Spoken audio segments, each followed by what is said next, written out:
My fellow Americans, I want to speak to you tonight about the troubling events of the past week. As I have said, the incursion of the U.S. Capitol struck at the very heart of our republic. It angered and appalled millions of Americans across the political spectrum. I want to be very clear. I unequivocally condemn the violence that we saw last week. Violence and vandalism have absolutely no place in our country and no place in our movement. Making America great again has always been about defending the rule of law, supporting the men and women of law enforcement, and upholding our nation's most sacred traditions and values. Mob violence goes against everything I believe in and everything our movement stands for. No true supporter of mine could ever endorse political violence. No true supporter of mine could ever disrespect law enforcement or our great American flag.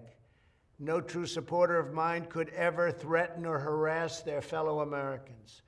If you do any of these things, you are not supporting our movement, you are attacking it, and you are attacking our country. We cannot tolerate it.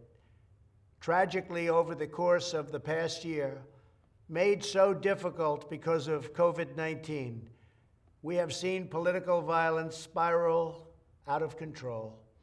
We have seen too many riots, too many mobs, too many acts of intimidation and destruction. It must stop. Whether you are on the right or on the left, a Democrat or a Republican, there is never a justification for violence. No excuses, no exceptions. America is a nation of laws. Those who engaged in the attacks last week will be brought to justice.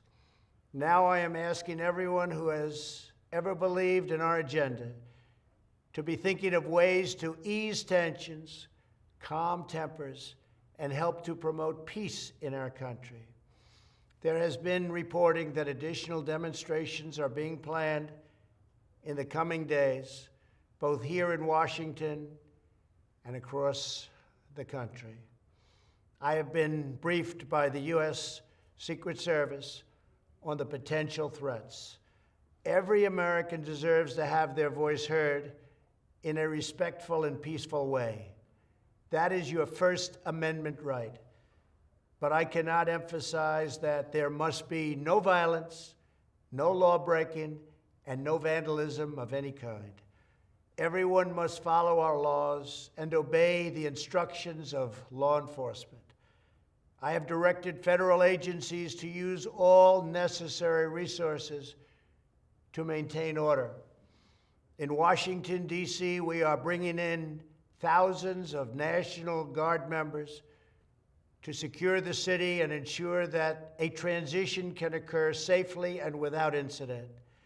Like all of you, I was shocked and deeply saddened by the calamity at the Capitol last week. I want to thank the hundreds of millions of incredible American citizens who have responded to this moment with calm, moderation, and grace. We will get through this challenge just like we always do.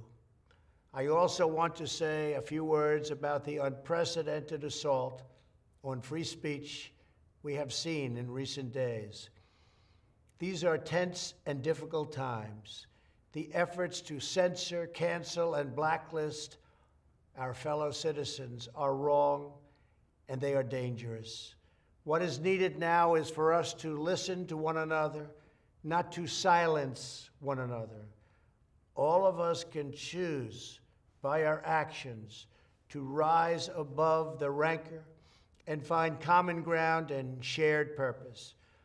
We must focus on advancing the interests of the whole nation, delivering the miracle vaccines, defeating the pandemic, rebuilding the economy, protecting our national security, and upholding the rule of law.